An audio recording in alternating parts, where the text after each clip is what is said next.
You think I brought that chair just for you, Martha? Well, it would seem that you did. I brought them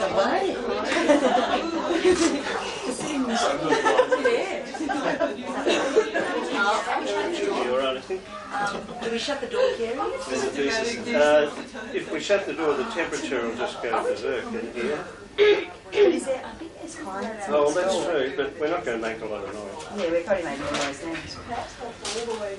Okay, welcome to this extraordinary meeting of the Masters Group, in which we're going to talk about one of the most frequent referrals we get in this clinic, which is issues to do with literacy, reading most particularly.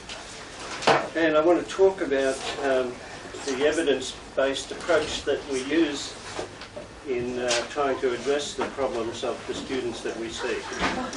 The sort of typical student that we see is somewhere around about year 4 and above, although more increasingly we're starting to see students of a younger age, which we're much happier about, because trying to solve the problems of reading that have built up over years is much more difficult than addressing it when children are young. So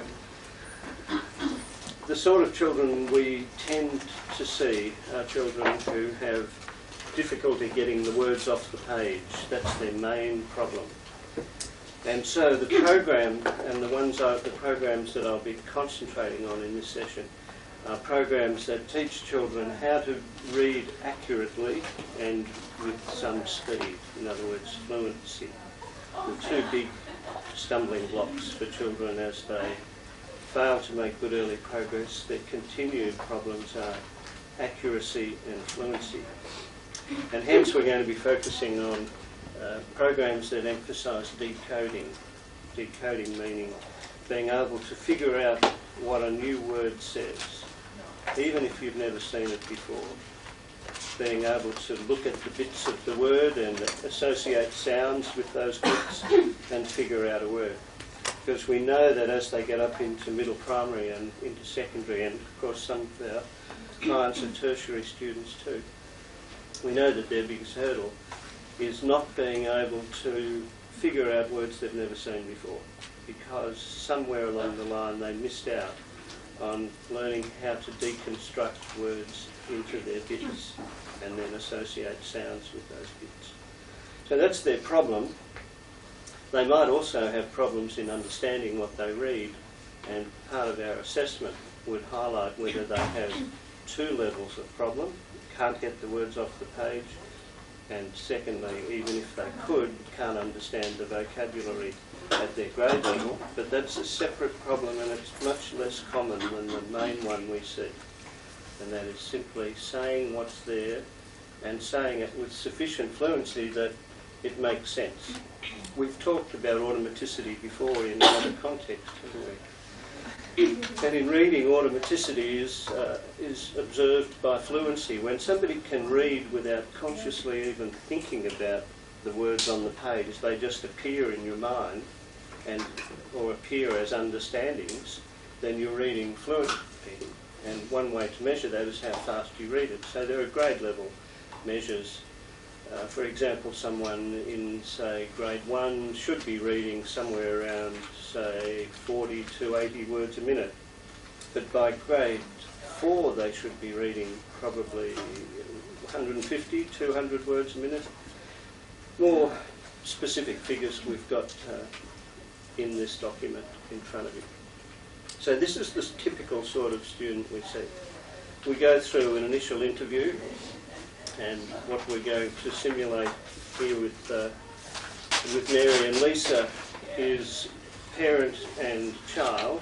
We've been through an initial interview, we've been through an assessment process in which we did an IQ assessment, and we did a variety of educational tests, and we came to the conclusion that Lisa's problem, at least the central first priority problem, there may be others, but the first priority problem is to address her difficulty in getting the words off the page. And so we've come to the point at which the school hasn't been able to do anything for Lisa. She's in, let's say she's in grade 4. Her reading is somewhere around grade 1 level. The school says, well, we'd like to be able to help Lisa, but we've only got a certain amount of money and her reading's not the worst in the grade anyway. So we can't really do much about it. And so Mary has said, well, I'm prepared to assist. I'm prepared to teach her from home the things that otherwise might have occurred at school. And there's some friction between these two, mother and child, and that sometimes presents difficulty in getting a program to work. Nevertheless, our task in this session is to I want to look at 2 programs. The first one is called Word Attack Basics, and it's the lowest level of this series known as Corrective Reading. And it's the publishers are SRA, but SRA are only publishers, they don't write it, it just happens to be publishers. In Australia the publishers are McGraw-Hill. And this is part of a series of programs designed remedially for students who have trouble getting the words off the page. It's called Word Attack Basics, but it's also known as Decoding A, which distinguishes it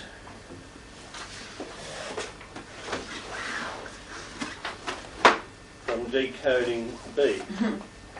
And there are 2 levels of Decoding B, B1, B2, and there is also a Decoding C. The decision as to which program is appropriate is done by a placement test, which is included in your handout towards the end.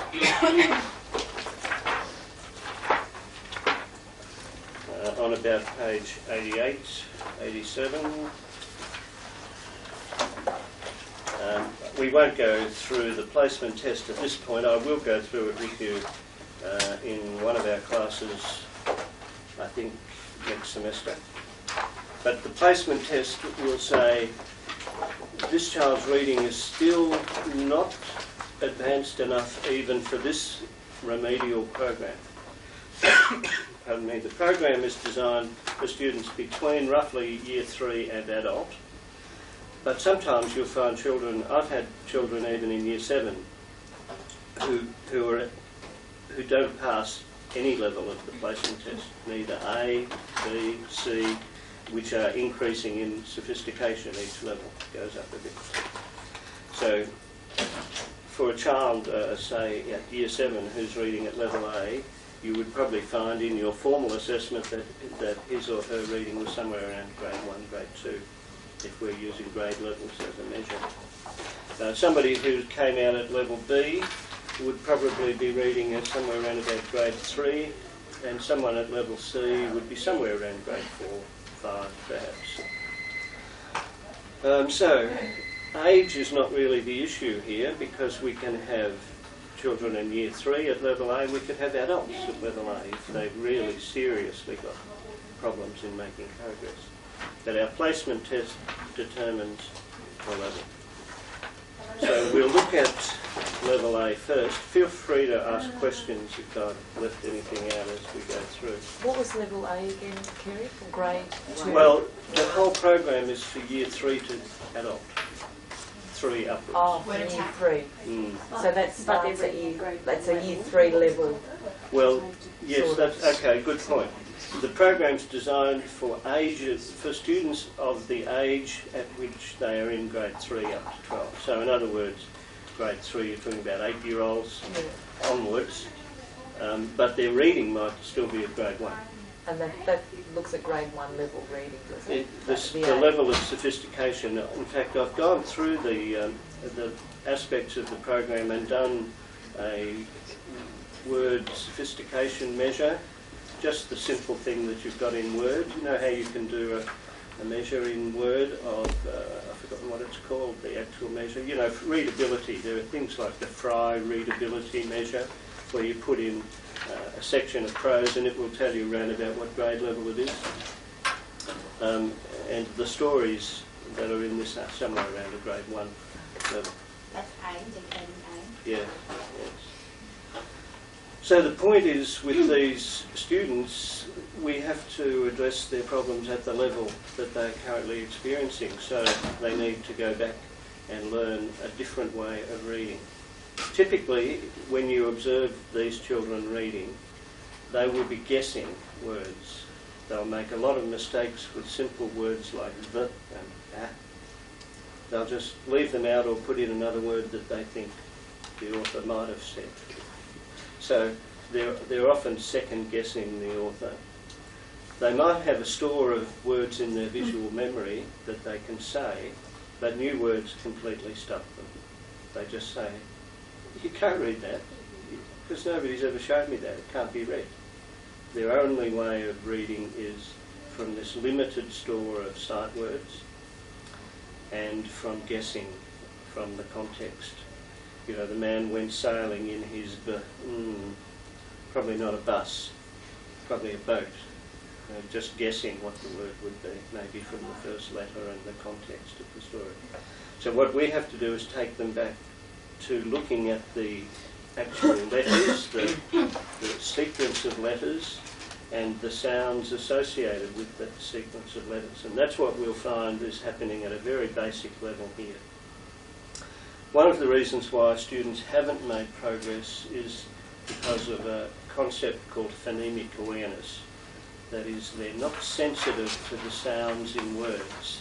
Right from the time they arrived at school, they had an insensitivity to the sounds in words. And the sounds in words, when you say cat and fat, if you ask these children, are those words the same? They'll say no, of course not. If you ask them, how are they different? They'll struggle to tell you. They know they're different, but they're not used to breaking words into individual phonemes, hence phoneme awareness. And we're talking orally here. This is an oral skill. Can you hear the sounds in words? So at a very simple level, they would say, you might ask them, does mat rhyme with cup? No. Does mat rhyme with cat? Yeah. So at a really basic level, being able to hear rhyme is a measure of a simple level of phonemic awareness. A really complicated level of phonemic awareness would be to say, what word is left if I take the t out of stand? Now, to do that task, I mean, it's easy for you because you probably picture it as a spelled word in your mind, and you mentally subtract the letter T and you get the word sand. But for a child who can't read, their task is to hold that word stand, to sound it out, to somehow drop the T and sound it out again, sand. That's quite a complicated task. So phonemic awareness has simple levels and more sophisticated levels. Some children don't have ready phonemic awareness, either genetically, their parents may have had problems with it. You often find with the children we see unexplained reading problems in someone in the family, even if not the immediate family, then the extended family. And that's most particularly the case when we see children who are bright but struggling with reading. Quite often, because you think, what's going on here? How come this child has such good language? There's a joy to talk to, has sophistication. Put print in front of them and they collapse. Often this is to do with the part of the brain that is important in dissecting the sounds in words.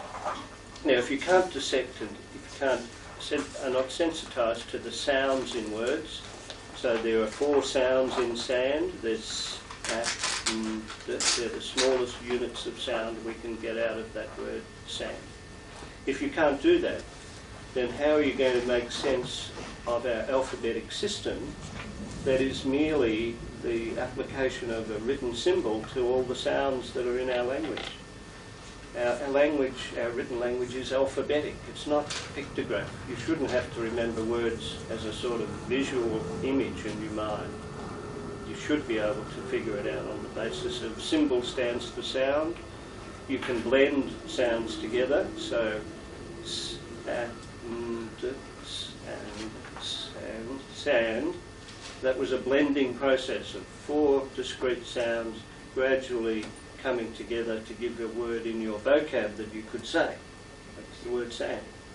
Now, if you can't do that, then you will be forever struggling to memorise words and to subsequently to guess. We're asking these students who've been doing that to come back and relearn what our alphabetic written language is all about. And so we're starting way back there. So let's have a look at word attack basics. You've got it in your book, lesson 1.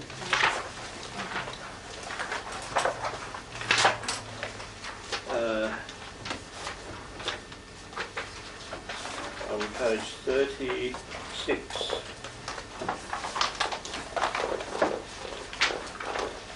Now you've got a black and white copy.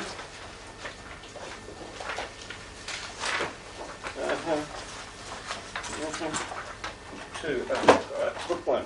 There are this program of 65 lessons is just split up into 2 teacher books. It's designed actually for a class of 10 to 15 students at a time, but we're using it as a one-to-one program with parents, being the teacher or the tutor. And as a consequence of it having been written for a group, there are some things we have to change in here to make it sensible for the parents to use. For example, if you were teaching a group,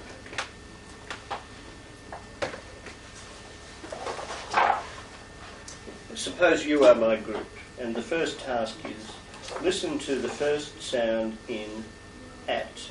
The first sound is say it. So I have to give you a signal to come in on time. And you find in this program constantly this word signal. And usually it's a visual signal, but other times it might be a different sort of signal. But so one of the first things we say to parents is, look, just ignore that word signal.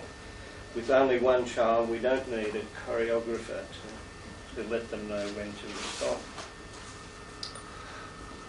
The other thing is that the book itself makes life a little easier by having coloured print. You've only got it in black and white, but in the coloured print, the things you say are in blue, the things you do are in ordinary black print, and the answers for the student are in italics.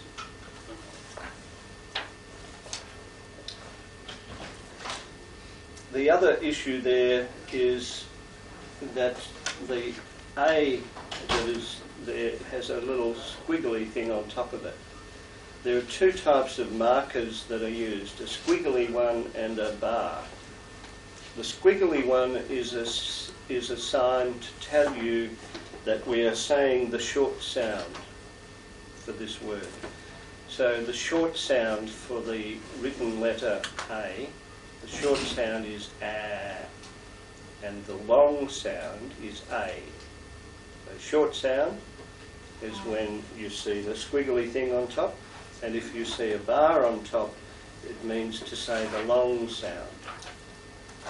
So we need to explain that to parents pretty much straight away. Well, yes, the E, thanks. You're supposed to be the student, how come you know?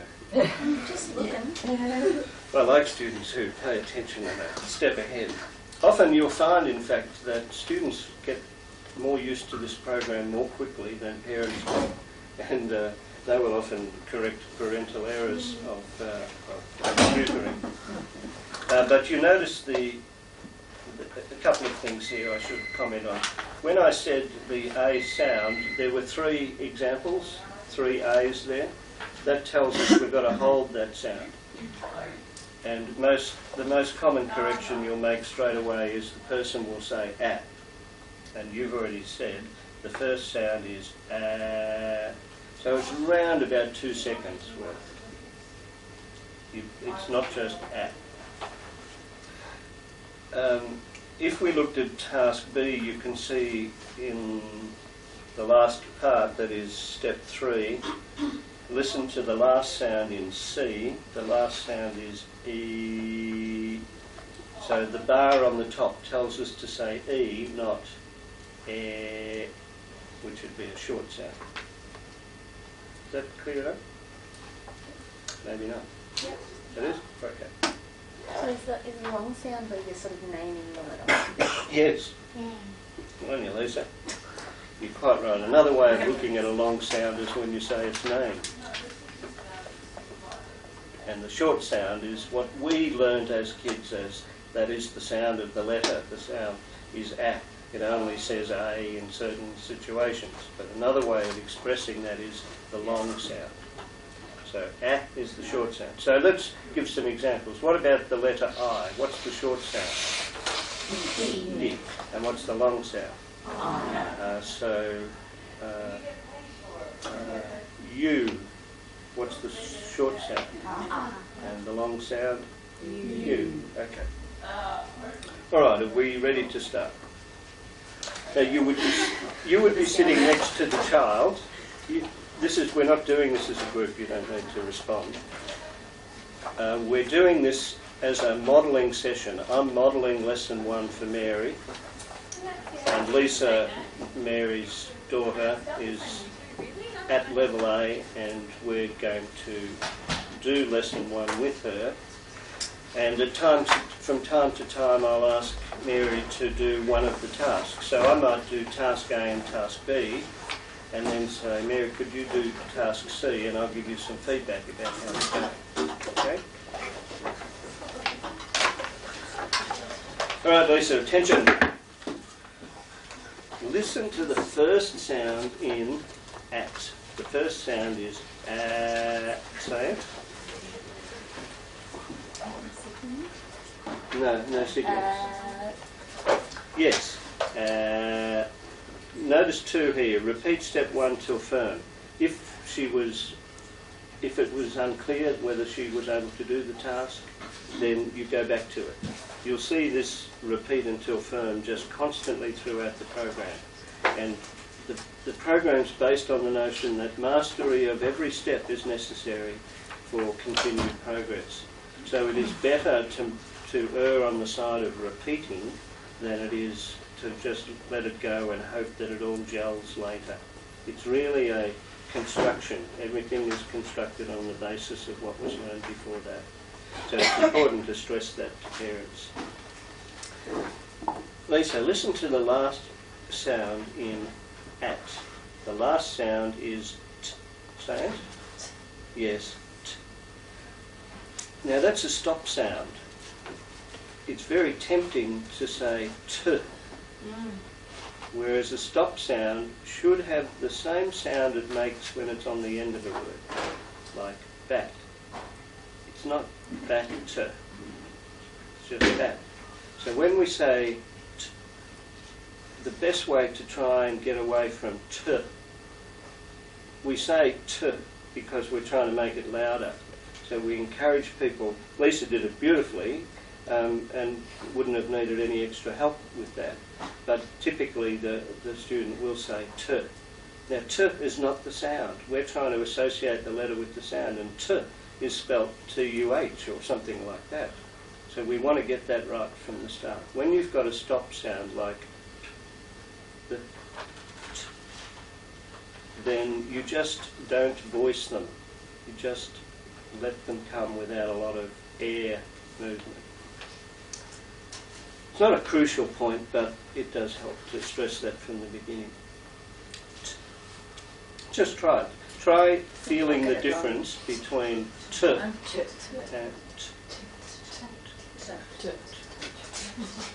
You almost have to whisper it. Maybe It's almost a teach whisper. parents to maybe whisper. Then that might stop them from going. Saying it quietly is the way we often ask them to practice it. R-rated parenting. All right. Now, part 4 was repeat step 3 until firm, so we might have had to practice that a bit. In fact. Very good. Task B. Listen to the... Oh, one other point here. You know how in CBT we talk about having manualised treatments such that you can get reliable results regardless of who presents the therapy? What we're seeing here is an extremely detailed manual, and it's important that we stress to parents you don't fool around with this, you just do it the way it's written. This gets fabulous results, but not through any magic. It just does it because it's extremely well designed. It's very carefully field tested. It's been revised at least 5 times. And they've gradually got it into a very sophisticated, short, that is efficient, way of teaching a lot of material in a relatively short time. But that only holds if you do the program the way it's written. So we stress to parents, don't leave anything out and don't rush through it. If you need to repeat tasks, then do it, because you'll find later on you receive the benefits of that.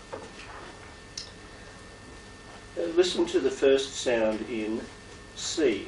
The first sound is S. Say it. S. Yes. S. Listen to the last sound in C. The last sound is E. Say it. E. Yes. E. Again, no problems there. Mary, do you want to try the next one? Let's do those sounds again the fast way. Listen. Say it. Listen. Say it. Listen. Say it. Listen. Say it. Beautiful, Mary. That's perfect. Now the next... Go, Mum.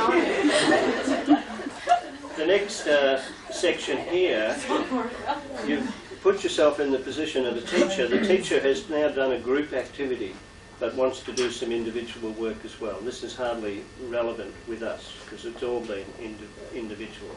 So you can leave out the individual test in this case. So section sound introduction. No, just that section had an individual test. Yeah, Sound introduction. My turn. I'll touch these letters and say the sounds. So you won't be able to see it, but what I'll be doing is simply touching under the letters and saying the sounds. And the student being with me. Is there to point to it and then touch under it? How does that?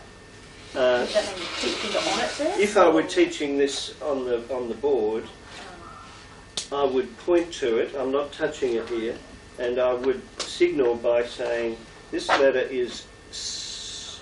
What sound? So that would be think time. My signal would be, here's what I want you to look at, and then I ask you the question, and then my signal comes back and touches. And you're watching this and you know how to come in on time. So if we were doing this one, let's do this one together. I'll touch the letters and say the sound. This sound is what sound? See how it's like a conductor, and you would get to be pretty consistent with the time it takes, around about 1 second. However, it's irrelevant in this case, relevant in the classroom. So my turn, I'll touch these letters and say the sounds. S, A, T, E, M. Your turn, say each sound when I touch it. S, T, E, M. Now occasionally you'll get a parent saying, how come you're doing E for that sound? I was always taught it was E.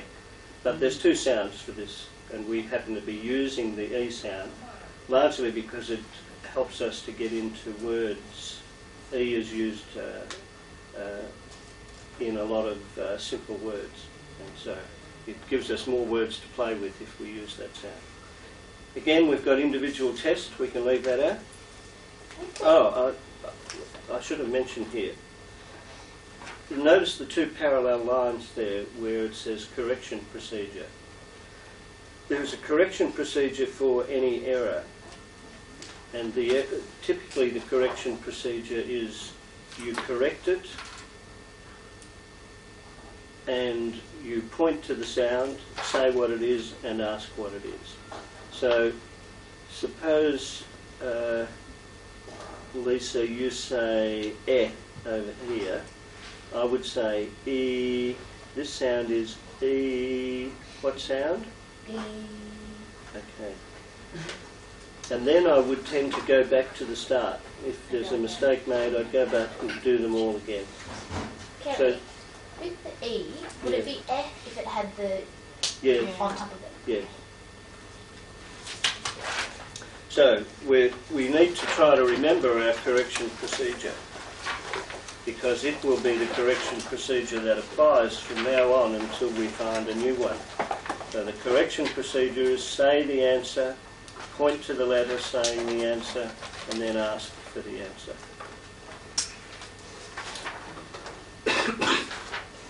Pronunciations. Listen. Sat. Say it. Sat. Next word me. Say it. Me. Next word at. Say it. At. Next word aim. Say it. Aim. Next word eat. Say it. Eat.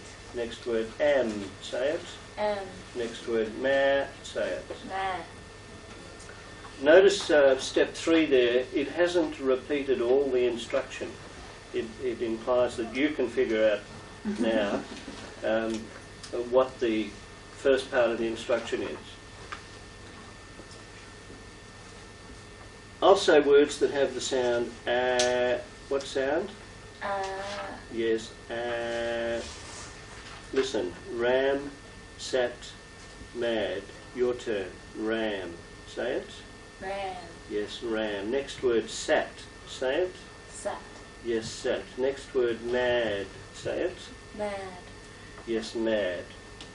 Now, on the board, we ask parents to get a whiteboard. You can get them in Kmart or Officeworks, just a simple little A4 sized whiteboard. And the reasons will become apparent, but it's largely because at some point you're wanting to be able to change the words that you've written in real time. So a blackboard will do it, but a simple sheet of paper is difficult to do that on if you want to rub out one part to highlight other parts. But for the moment, since I forgot to bring mine with me, print on the board sat. Would that be the sort of A you use?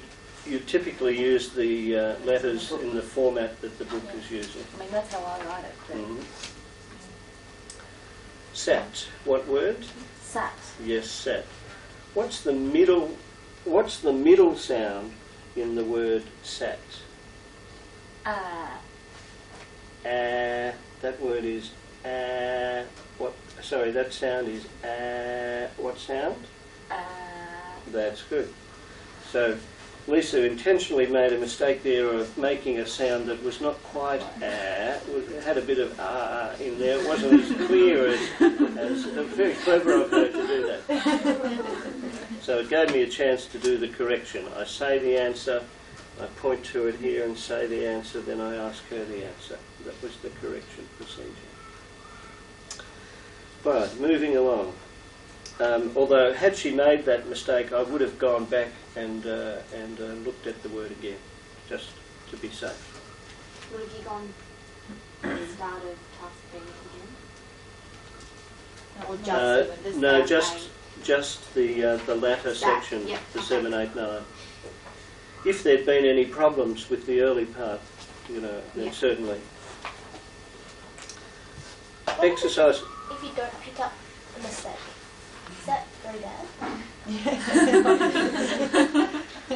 It's a bit like the counselling stuff. They're all 1%ers. And so if you miss something, and it sometimes happens that a parent will be so concerned about what they've got to do next that they're not listening. You know how in counselling that can happen too? You're not listening to the answer because you're thinking of your next question. That can certainly happen. And a single instance of it is not important, but if it highlights the fact that this parent might have their own problems in saying the sounds themselves, then you might have to look at it in more detail as a more serious problem. But no, a single instance is not the issue. I've seen tapes where of classrooms where teachers have made the judgment that, well, if I paid attention to Johnny all the time and corrected him, the rest of the class would never get finished. So they just let Johnny go, don't bother correcting him. Which is a terrible way to do things. It shouldn't be in the class if he's not maintaining the progress of the others. Because typically when you get a group of these children, they're all at the same level. So they're all at level A. And occasionally you'll get a student who is really resistant, and what we ask them then to do is use a parent or a teacher aide to teach the lesson prior to the class's lesson, and that usually gives them a chance to get the fundamentals right, and then eventually they catch up, they can maintain pace. So one error is no problem, but if it's indicative of a constancy of errors, then that's a worry. I'm going to say a word slowly without stopping, then you'll say the word with me. Just as an aside here, notice we're doing a lot of phonemic work, aren't we? A lot of this is oral, is practicing identifying, separating out the sounds in the spoken word. And that's because many of these students have missed out at this level. But we are simultaneously tying it to the alphabet. We're using the alphabet. It's not entirely oral. We're linking the phonemic awareness skills to the print. And that's quite important. Because if you just do an oral program of playing with the sounds in words, it may not necessarily generalise to reading. So you need to keep making the link, which the program does very well. I'm going to say a word slowly without stopping, then you'll say the word with me. First I'll say eat slowly. Oops. First I'll say eat slowly. Eat. Say that with me. Get ready. Eat. And I'll use that sort of movement so you'll know when to move to the next sound. All by yourself. Get ready. Eat. Excellent. Say it fast. Eat. What word? Eat. Yes, eat. So we're going to the fractionation of the word. We're looking at the elements. We're asking the person to say it fast, meaning telescope those sounds or blend them into a word. And then what word? Does that ring a bell? Is that a word? Do you know that word? And so eat. Yes, eat. Listen, say that with me. Get ready. Sorry, my mistake. All by yourself. Get ready. Say it fast. I don't need to signal. What word? Yes, doing the signalling for the controlling of the and the is not a bad idea, but I didn't need to do the signals for say it fast. Listen, say that with me. Get ready. By yourself. Get ready. Say it fast. Say it fast. Rap. Say it fast. Rap. What word? Rap. Yes, rap. Not a word as far as I'm aware, but you never know in US land where this came from. Mary, do you want to have a go at task D? Do I really have to do this? You do? Come on, Mum. Do it. Listen.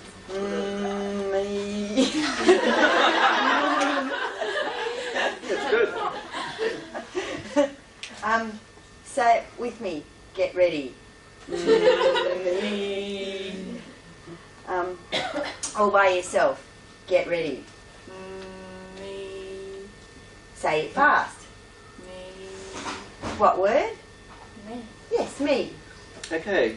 Now, an error that you might catch in this is a really important error, and it's the difference between continuous and discontinuous blending. So when I say there was just a slight discontinuity between the and the e, they need to slide together. So it's me rather than the. And some people have a great deal of difficulty sliding from one sound to another. Yes, you're doing it fine. What are you supposed to do? Is it supposed to be blended or not? Yes, blending. There's no gap between those letters, and there's no gap between the sounds. It's like meditation. Like, you know, the choir, like, I wonder if you... I do think that it rattles your pituitary and gives you inner peace. So, when you hear somebody saying, this is a warning bell, you need to work on them. You just practice and practice and practice. I can remember working with a Year 10 student who could not put those sounds together. And it took us weeks and weeks and weeks of just working on sounding things out without stopping between the sounds. In other words, making them continuous, not discontinuous. And then one day it was a real eureka experience. He did it. From that time on, it was like a concept clicked in his head. From that time on, his reading progress was terrific. He understood the logic. He said, that's why you sound them out. Because when you put them together, it sounds like a word I know. Fantastic. All right. Task E, listen. I can't do 3 fingers, so I have to use the thumb. Say it with me. Get ready. By yourself. Get ready. Say it fast. Mat. Say it fast. Mat. What word? Yes, mat. We'll leave out task F, it's the same sort of task, and move on to exercise 5, word reading. My turn. I'll say each sound in this word, 2 E's together. Do I have my work with these? You will eventually. Exercise 5. They've got exercise 4, then goes to exercise 1. Is there a page missing? Yeah, you've done the same. Same. It's on page 38. Yeah, look on page 38. There's one page repeated. Yeah. Okay.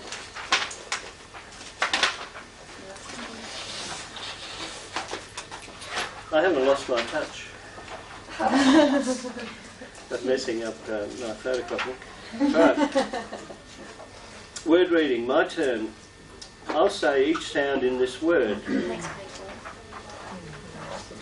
2 E's together make the sound E.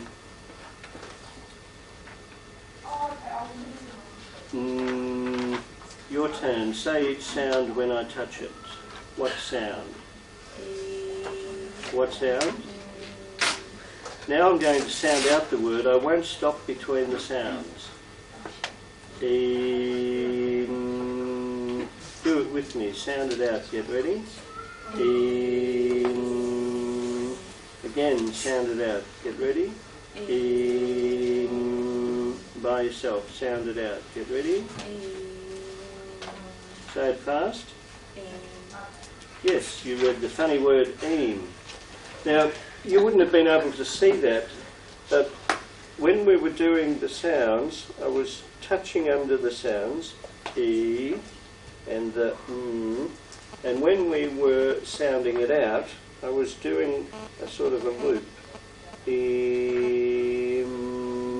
The same sort of loops that I was doing before, except that it's visual on the page.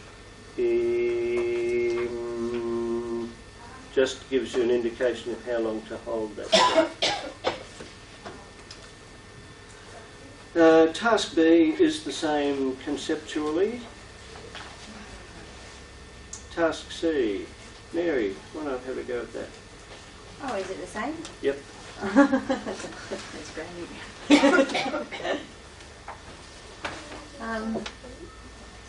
Say each word when I touch it.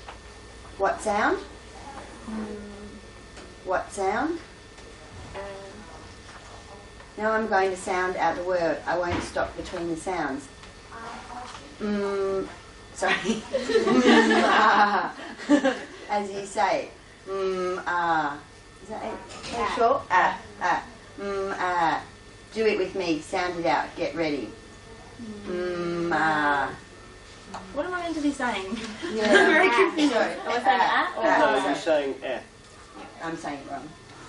And that's a good example, Mary, of falling into a discontinuity. So saying is a discontinuity. It's not continuous. The this is a real word, but they're making it a nonsense word. No. In America, that's a real word. Matt. Matt. Yeah. Oh, no. My Matt and my Pat. My Matt and my Pat. What do I say? My Short sound. The short sound is ah. Okay. That's what I should be saying. Yes. And the important issue there is the same number of seconds, the same time period. So it's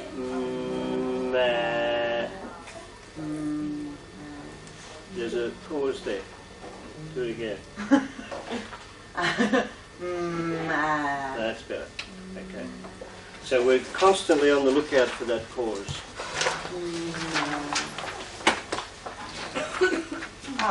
Keep going. Again, sound it out with me. Get ready. Good. All by yourself, sound it out. Get ready. Say it fast. Ma. Yes, read the funny word, ma. Okay. Yes. Very funny. I'll go on to task D because I'm reading upside down, for God's sake. I do know how to read.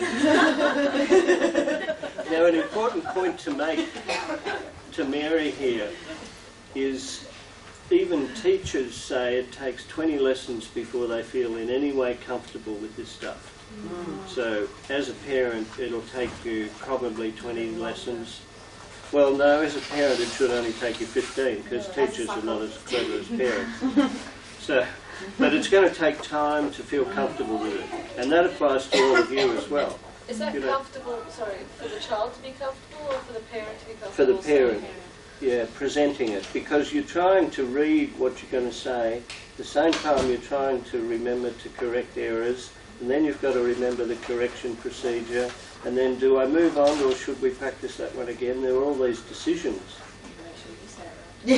And of course saying it right yourself. Yes, so it's quite complicated, but within 20 lessons most parents have got it down pretty well. But it does mean that your supervision of them in those first few weeks is quite important. You know, you give them a phone call every week. Oh, sorry, I need to come back to something here. This session that we're doing together will be repeated next week, not in real life, but this is what would happen. We would come back together in a week, during which Mary has practiced teaching lesson 1 to some dummy, like a husband or another child, not with Lisa. They're practicing the presentation of lesson 1. And then next week Mary comes back and teaches Lisa, and I just give feedback. So it's a typical teaching sequence. I model and I lead Mary through it, and then Mary has some practice, and then she comes back and delivers the lesson, and I give her feedback about how it's going, and if it's going along okay, it doesn't have to be perfect. But if Mary's got the gist of it, then I say, okay, off you go. Now you can start the program. Tomorrow, get going, do lesson 1 and work your way through it. But every week I will give you a phone call and I will collect data from you on how the program is going. And that data for level A is on page 75.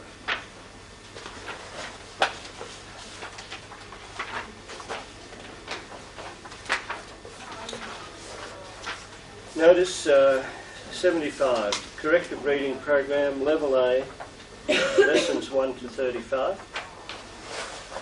We ask parents to fill in this form. The form has several columns. The first column is not crucial to the program, but it's intended to assist students to pay attention to what they're learning in everyday reading. So we ask them to engage in some free reading. Doesn't matter what it is. If they want to read Hustler, that's fine with me, I don't care. As long as they're not just looking at the pictures. Free reading. It's just measured in minutes. You know, he looked at a book for 20 minutes, whatever. Just an indication, and somewhat of an intervention too. You know how we've talked about sometimes measurement is intervention in itself? When you ask someone to keep a record of something, they will often increase that very task. Or decrease sometimes. Now, second column, lesson 1, of course, that's where we are. What date it is. We're interested in the date because we want these parents to teach. I want Mary to be teaching 5 lessons a week. That's the way the program's written. We know that these students have got a long way to catch up. We need an intensive effort here. We also know that Lisa's is a very forgetful person. She often forgets what she learned today. It's gone tomorrow. And so tomorrow's lesson will have practice of what we learned today. And so it will be much more likely to be incorporated in Lisa's armoury if we repeated, rehearsed, revised today's stuff tomorrow. So we're looking for 5 lessons a week. So the dates will tell us whether it's happening or not. Lesson time. How long did it take you to do the lesson? That gives us some picture of the parents' facility, how good they're getting at presenting it. Level A can often be done in about 20 minutes. But initially, we would say to parents, this might take you 40 minutes. Don't worry about it. You'll get better at it. As you get more efficient and can work your way through the program and don't have to stop and read so much, you'll find it goes much faster. However, when we're looking at our data and the lesson is consistently 45 minutes and it's not changing, we ask ourselves, is something else going on here? Do we need to get them back in and maybe do a lesson together so that we can see what's happening? So do they have one of these at home? Yes. You give them this at home, or I've got it electronically. If the person has email, they can send it back to you as a Word file or whatever. Errors in reading. There is a reading test every day, and it's on page 11 in my book. It's the last page of Level A.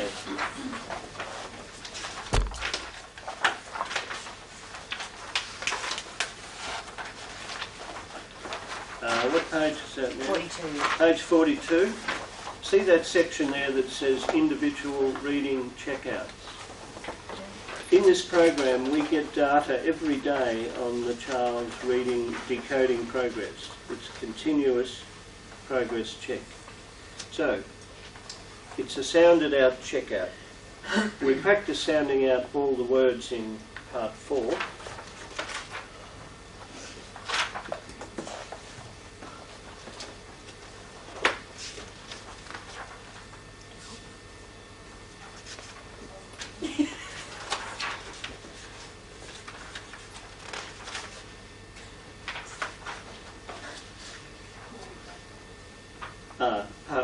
Okay, I've jumped ahead. Part 4 occurs when the students do some work in their workbook.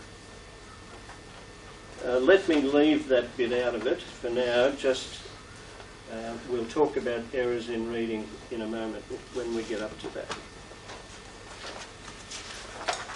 So, the rest of Lesson 1, we're back now into Lesson 1.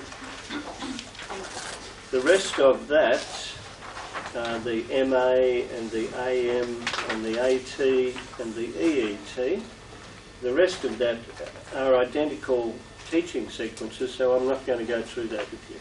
The same process. The next part of the lesson is a student workbook. And in the student workbook, each lesson has a number of tasks to help to build on with what was taught in the lesson. Now I think I've given you a copy of that, haven't I? Workbook page 41. Page 41. There's a big copy on 43. Oh. Yeah. Yeah, she's right. So 43, we won't actually physically do it. I'll go through it, we won't just bother writing it. The examples, the instructions for doing that occur on page 41 under the heading of Workbook Exercises. And the first task is, you got page 41? I think it's page 40. Does that sound out? We're back at twice again. Oh, is it? Yeah. On the back of 40, they're both the same. Oh, okay. I don't know. I think it was in the printing. The one I'm looking for, anyway, it occurs before 42, and it's headed. So pull out page 41. It's headed Workbook Exercises. Yes. Yep. Yeah. All got it? 40, page 40. Page 40. 41. No, 40. Some both. 41. Some 42. Some both. Pull out page 41. It's 40. Just 5 months said it. Oh, you've doubled that as well. This one. It's not. For goodness sakes, I need a program. Better accompanying. All right, workbook exercises. So in this case, we're explaining to the student what they're going to be doing in this various parts of the workbook. So, Lisa, touch part 1 in your workbook. These are the sounds you did before. I'll talk about that in a minute. I'll talk about the point system a little later. Touch part 1. These are the sounds you did before. Say all the sounds once more before you write them. So, etc. Yep. Okay. And you're going to write the letters for those sounds. Okay, simple enough task. Part 2. I'm confused. Yeah, same. Yeah. I Okay. don't know where you're pointing and what you're doing. Where are you reading from? Just that? Yeah. I'm reading Sound under back 41. exercise 6, Sound dictation. sound dictation. Yeah. And what are you pointing to? Uh, The letters on the worksheet. the letters on the Up here? worksheet, yeah. Then Yes, because I've got that little contracted version on my page, which you're looking at, yeah. and Lisa has the full workbook version in front of her, Yep. and she's going to be writing in her workbook. So this is just the instructions for how to do part 1. Okay. Part 2, this is a matching exercise. You're going to match the letters in the first column with the letters in the second column. So it's simply a question of drawing from the T to the T, drawing a line. Yeah? Okay. Back to the first exercise. Yes. You've got METAS. Because he's going to say sound. I'm going to say them. Look, it might be easier if I do the whole thing. Touch the first sound. Lisa, what sound? T. What sound? Touch the next sound. What sound? The what sound? Touch the next sound. What sound? Touch the next sound. What sound? Next sound. What sound? Now you're going to write the letters for the sounds I say. First sound. What sound? Write it in the first blank. Okay, you got it now? Yeah. Okay. And there are more spaces than letters, so some of them are going to be repeated. So I'll be saying t, a, s, e, m, t, s, a. Okay? Part 2. This is a matching exercise. You're going to match the letters in the first column with the letters in the second column. When I clap, I'm probably not going to clap. You say the sounds of the letters in the first column. Touch the first letter. What sound? Next letter. What sound? Isn't it? No, you skipped number 3. I beg your pardon. Next letter. What sound? See, that's how the kids fix up the parents, because they'll notice the mistakes. What sound? E. Oh, okay, you've done we've done And I've done yeah, and you've done it. Okay. Now touch in the first column. Draw a line from the ball of that to the ball of in the second column. So once students know how to do that, in subsequent lessons they know exactly what to do. Do the rest of the letters on your own. Now, touch part 3. This is another matching exercise. Follow the line from each letter in the first column, write the letter in the blank. Follow the line from and show me where you're going to write the other I think we've got this one. Not that I can. Is that missing? The other side. It's exercise It's on the sheet before. It's on page 41. page 41. You have to go back. Yeah. We could just flip that page. This wasn't meant to be easy. All right, part, what are we up to, 9? 8. 8? Exercise 8, matching and complementing. Yeah, that one's straightforward enough, isn't it? You're just going to be joining those. Yes. Sound it out. So this is the part that's important. Touch part 4. These are some of the words we sounded out earlier. This time you're going to touch the letters and sound out the words. Touch the ball of the arrow for word 1. Sound it out. Get ready. Me. Oh, correction here. My turn to sound it out. I won't stop between the sounds. Touch the letters. Don't you do Touch the letters as I say the sounds. Get ready. Me. Your turn to sound it out. Get ready. Again. Okay, that's good. So that's the correction procedure. That's slightly different to the one we had been using. So in this case, it's my turn. I explain what I'm going to do. I do it, and then it's your turn, and you get 2 tests to do it. That more intensive correction would be there because it's such an important skill, that continuity of blending. Touch the ball for the arrow for word 2. Sound it out. Get ready?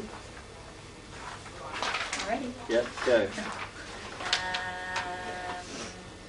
Very good. Very good. Touch the ball of the arrow for word 3. Sound it out.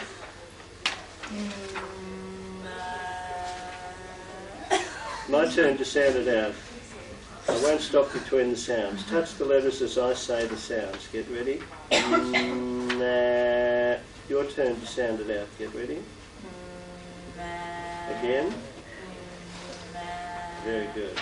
Touch the ball, etc. You get the idea for that one? Very important that she gets this right. It is. It is. But remember, we're teaching the short sound, aren't we? We're not teaching the sound AR. And you might need to stress that with parents, that we're stressing the importance of giving it that sound. It's not about another word in our vocab that is spelled M-A-R, which was the one you pronounced, Ma. But I would pronounce that Ma.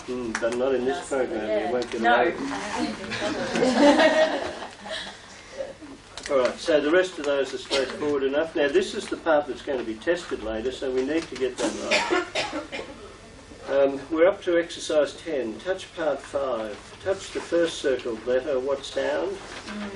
Yes, The is circled, so you'll circle every in the first 2 lines. Is that clear enough? Okay, now we're on to the individual reading checkout. The bit of data that will be included in your sheet on page 75. So, practice sounding out all the words in part 4 without stopping between the sounds.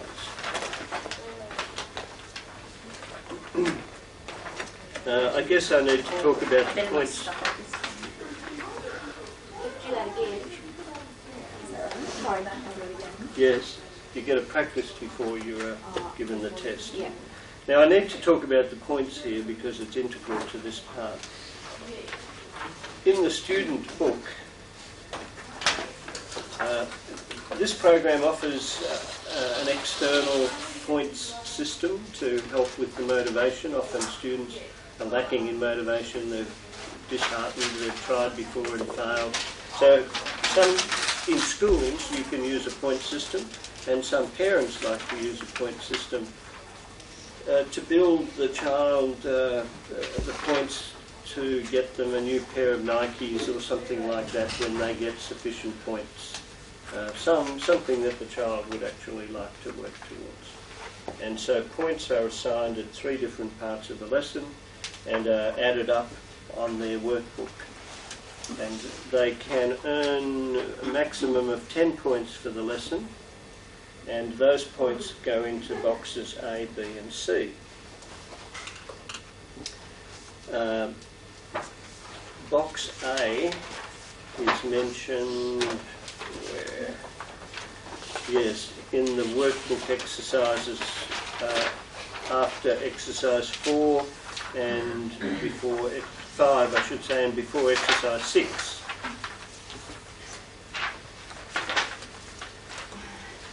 When the workbook exercises were passed out,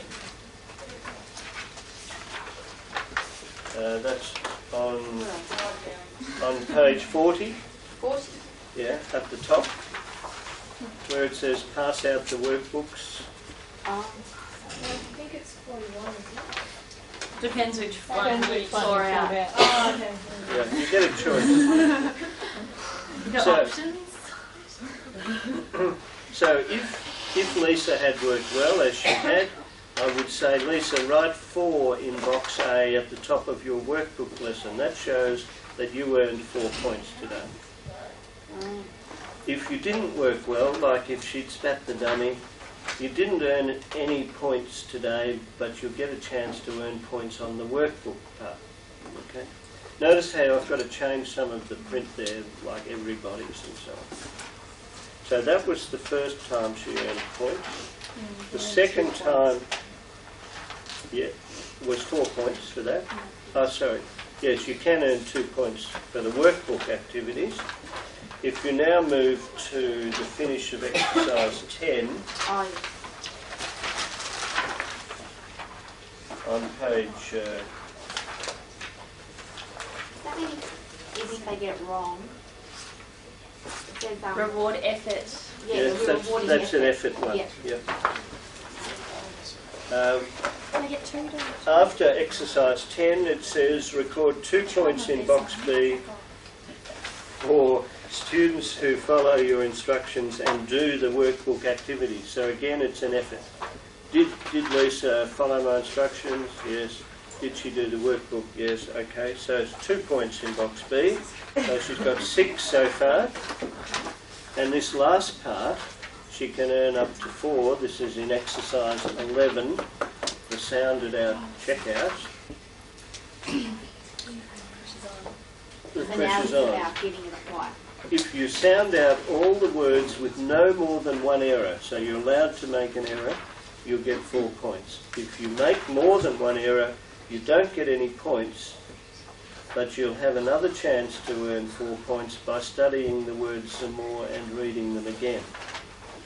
So you get a repecharge, if you like, you get a second possibility. Part 4 was what was in the workbook, those 4 words that she sounded out before. So we ask her to sound them out, and if she gets at least 3 of them right, then she gets her 4 points. If she gets, say, 2 of them wrong, she gets no points, but she gets another chance to try it again. Well, 4 points. Do you want to try it again? And that's the end of the lesson. Part teacher directed, part student working in the book, and that's level A. Information about the program is also available in what's called the Teacher's Guide. We don't all, we wouldn't typically give those to the parent, but they're very handy for you to answer questions that the parents might raise with you. Why are we doing this bit? Why are we doing that bit? I have a question. Mm-hmm. If the child corrects themselves partway through, you know, if you start doing it but you've only for half a second, then they stop and they go longer and correct themselves, does that still pass? In the corrective reading program, a self-correction is still considered an error. So we want effortless, errorless decoding. Yep. So better to say, gee, you were nearly right, but it's not quite there, we'll have to do that one again. Better to do that, to err on that side than to let it pass. Now, on page 74,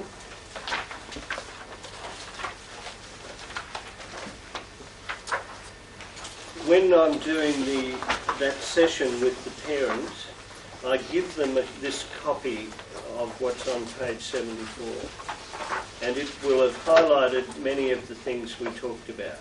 Let's just go through them.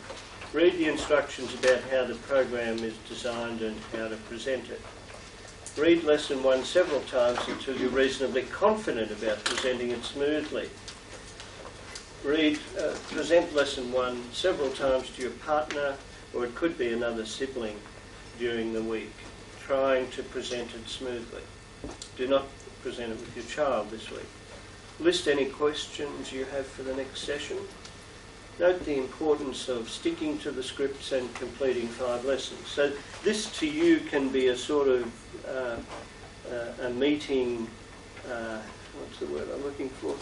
A meeting agenda for the things that you want to talk about during this session that we've just had.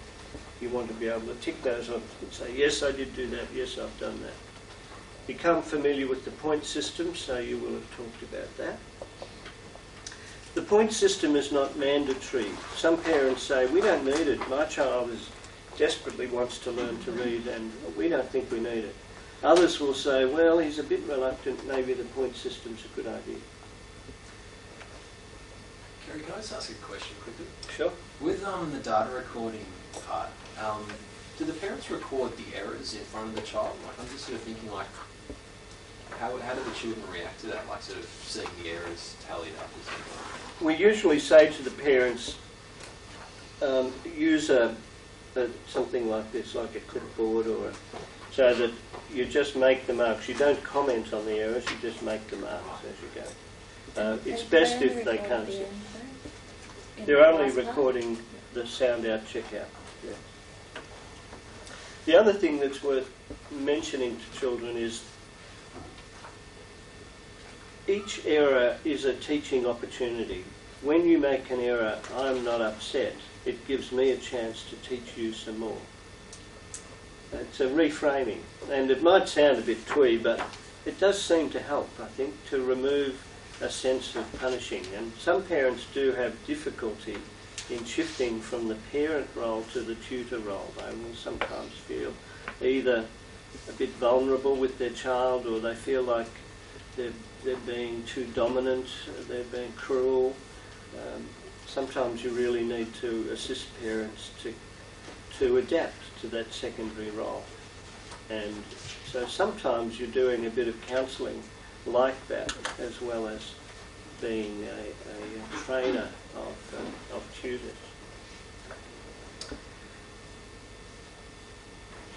The other things we've talked about are mentioned here. Note the segments that are unnecessary, like the individual terms. Practice the correction procedures. Note the need to, I didn't mention this, correcting all errors as soon as they happen, not at the end of a sentence or at the end of an exercise. Did you realise back then you said this? It's a very behavioural concept, isn't it?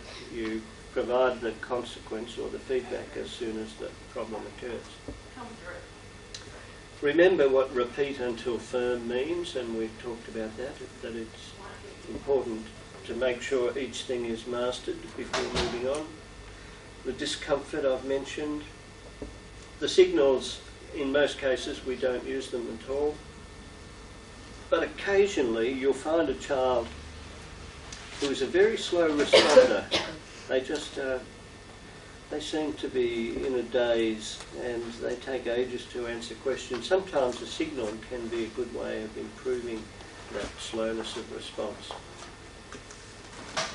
Keeping a brisk pace, that relates to the how long the lesson takes. Let me just find an example from a later program where it becomes clearer that it's possible to build up a reasonable speed.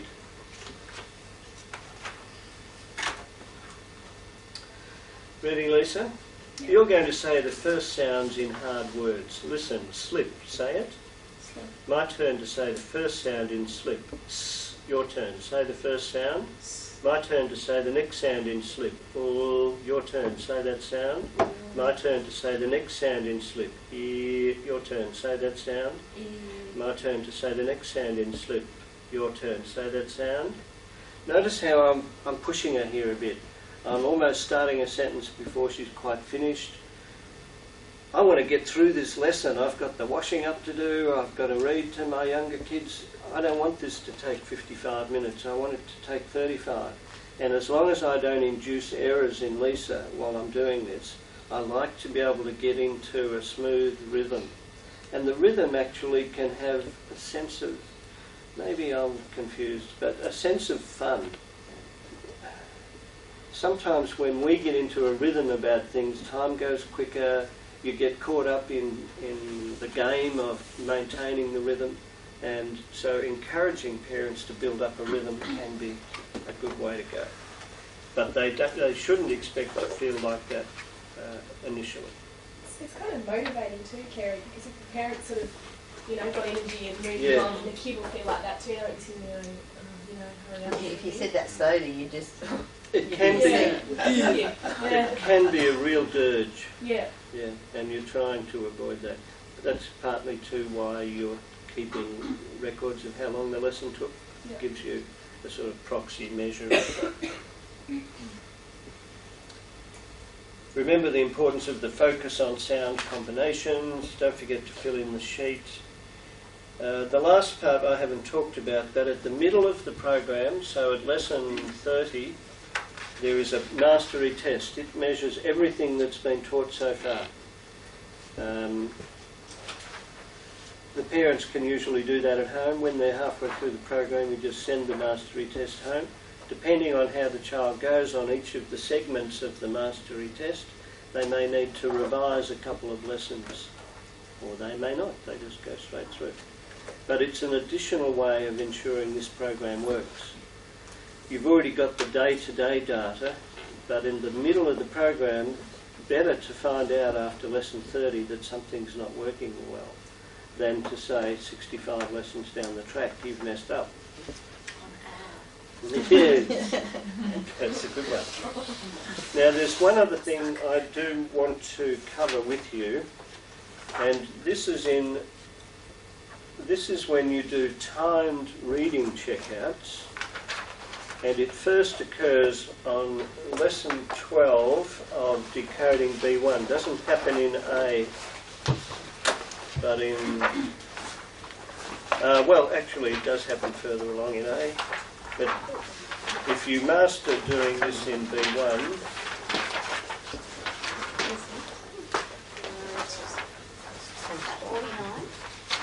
okay, can you also open page 79 as well as 49?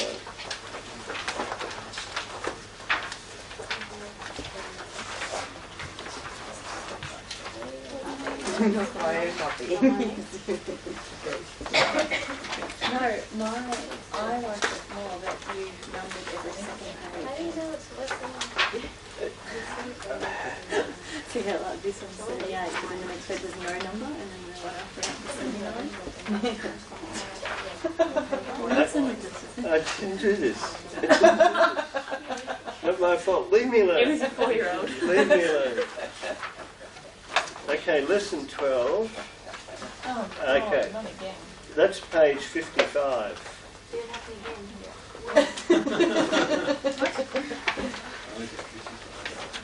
I think that the printing people are probably on level 17 of the Tivoli building. Oh, that's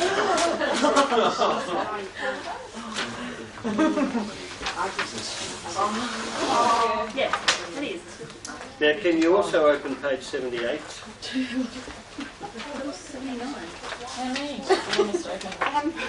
Just 78? Just 78, and it's got a black box in the middle of it, at the top of it. You got that? Yeah. Notice that there is a new column, a couple of new columns compared to the previous level A. We've got the same free reading, lesson number, date, lesson how long.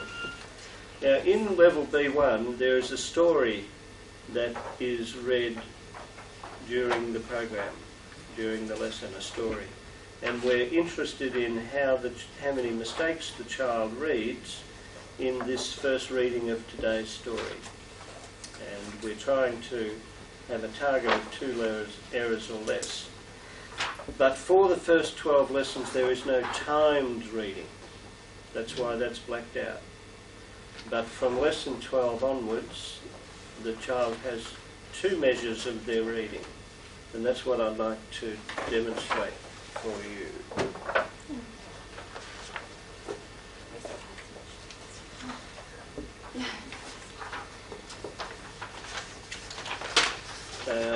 Let's go firstly to level B1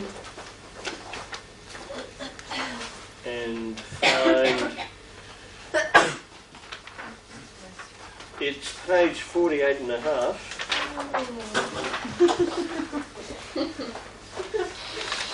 And it's headed individual reading checkouts, lesson 1. That's it.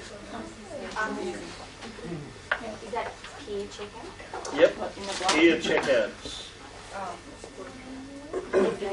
Mine's there, and then that's... Peer checkouts, task A. Everyone got it? Later we're going to have checkouts. Checkouts meaning tests, reading tests. And you will tally the mistakes that a reader makes. Now this is in a class, whoever you're sitting next to, you hear each other read and you mark errors. In this case it's the parent hearing and Lisa read. However, first we do a practice. I would read the first story to Lisa and make some mistakes, and she has to tell me the correct word and mark the number of mistakes I get. Here's a role reversal. And so she is required to highlight the errors.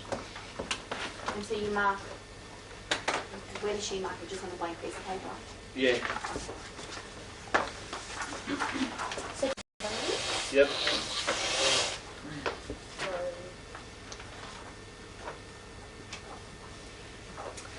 I won't bother doing that. It's fairly obvious what you've got to do. Read the set of sentences and make some mistakes. The set of sentences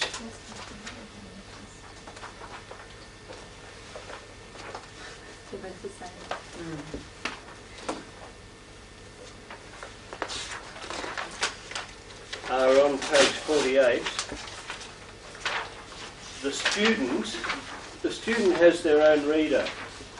This is the reader. It's a hard-covered book, and for each lesson it has the day's story and sentences in it.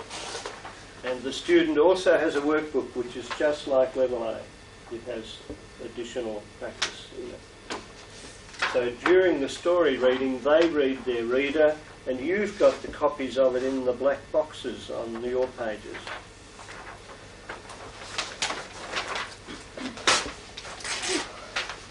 So in today's story, on page 48, everyone reads that set of sentences. Did that man slip? Can the cat sleep in a lap?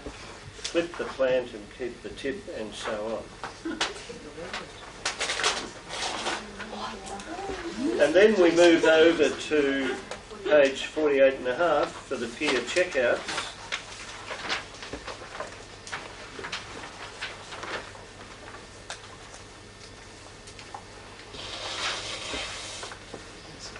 You're going to, for this part of the lesson, assign pairs. This is task B. You're going to do reading checkouts. You'll work in pairs. One person in the pair reads, the other person checks.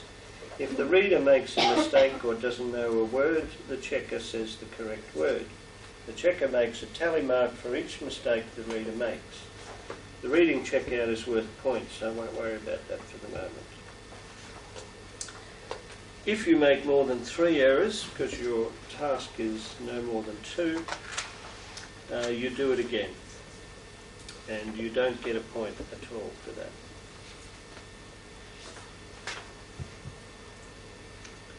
And we move now to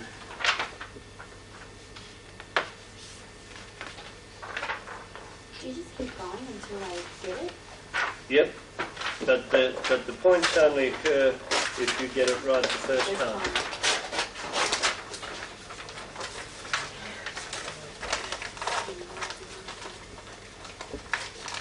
And so the task is to hear each other read those 6 sentences, making and no more than 3 errors. Okay. Now that's the normal sort of reading. That's what's being measured on page 78.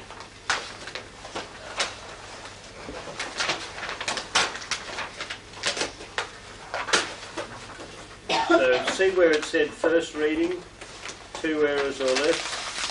That's what you're wanting to get. So do you write number or do you tick? Now you write the number of errors that are made. It's got the timed reading. Yep, that's what we're going to look at next. Oh, sorry. The timed reading won't occur until lesson 12, and I've saved the page for the timed reading for lesson 12. And it's on page 55, which has got some handwriting on it as well. So, when we come to lesson 12, we do our first reading of today's story, and we attempt to get 2 errors or less, and we write how many errors were made. But today, we do 2 reading checkouts. So, on page 55, task B, the timed reading. Now we'll work in pairs and do a timed reading checkout. The timed checkout is on the first part of story 11. That is yesterday's story. The timed reading is not on today's story, but yesterday's, one we've already practiced. And we want to see, can you read this at 55 words a minute with 3 errors or less? That's our task. So we go to the story on exercise 11, lesson 11. Yeah, that's missing. But we go to that story. Here's a copy of it. What's the heading? No, it's not in there. We missed out on that one, unfortunately. The time to check out is on the first part of story 11. Yep. Well, let me just show people. The first part of story 11 is here, and the 55th word is underlined, and so Lisa will be reading this. We'll be timing for 1 minute, and we'll count how many words she gets in that time. We're counting the number of words she reads and the number of errors she makes. And our task for this early part of the program is 55 words per minute with no more than 3 errors. So it's, again, remember when I started we were talking about decoding with accuracy, and we want fluency as well. So during the early part of this program, she's reading at 55 words a minute, and by the end of level B1, she's reading at at 90 words a minute. So she's making a significant increase. We should be seeing her maintaining the expected reading rate over time. All right, there is so much more, but that's about all we'll talk about today, I think. It should be enough to get you going. Are there any immediate questions about that? Kerry, if parents say to you, or they might come in and say, why could this be happening? Why have they got reading problems? What do you normally say? Didn't expose them to enough. Yeah, I know, without offending them. But, you know, like, do you say, well, look what the research has shown, and can you tell us that, what the research has shown? If you have a look at the very last section in the article on page 117, you'll find an article about what we do in the clinic and how it all works. You'll probably find the response in there.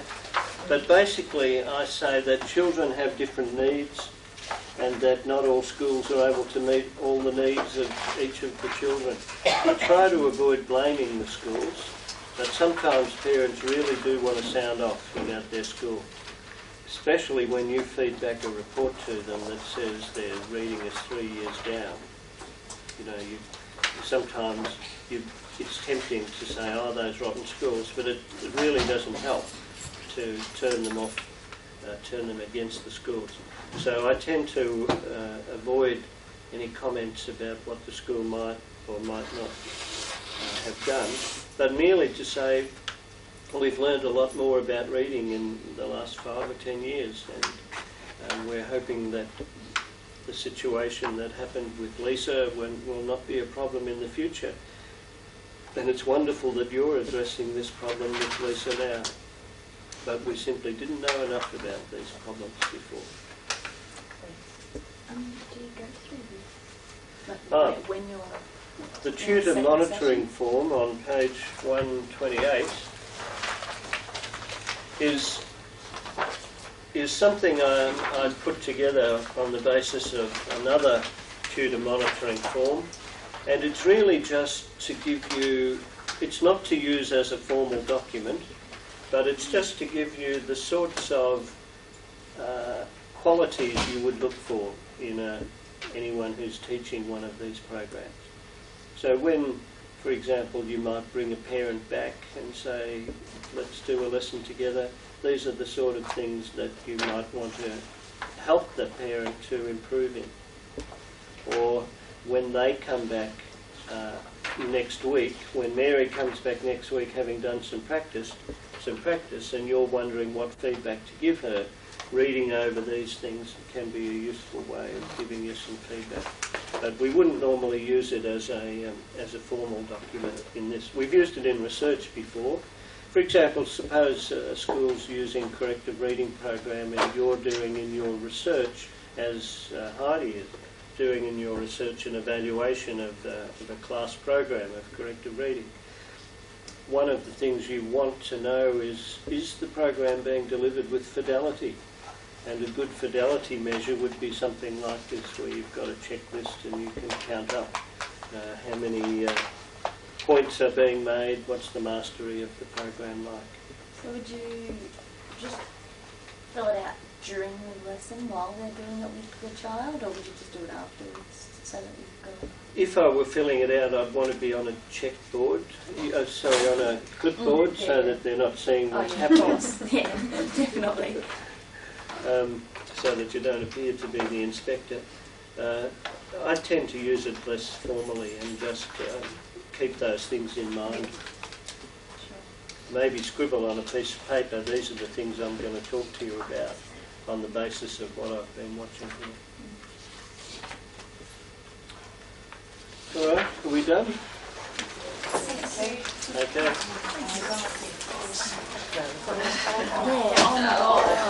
Tommy's got a grumbling and then I need to toilet. I can't ask because we don't have much time.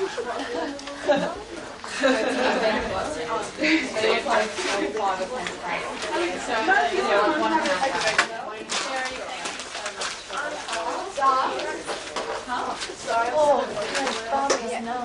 what about your bag? Oh, is that video camera on? Okay, thanks for your help. Is it? It's a bit of a worry. I think there's a real chance you'll do well in reading. I'll try my best. Yep.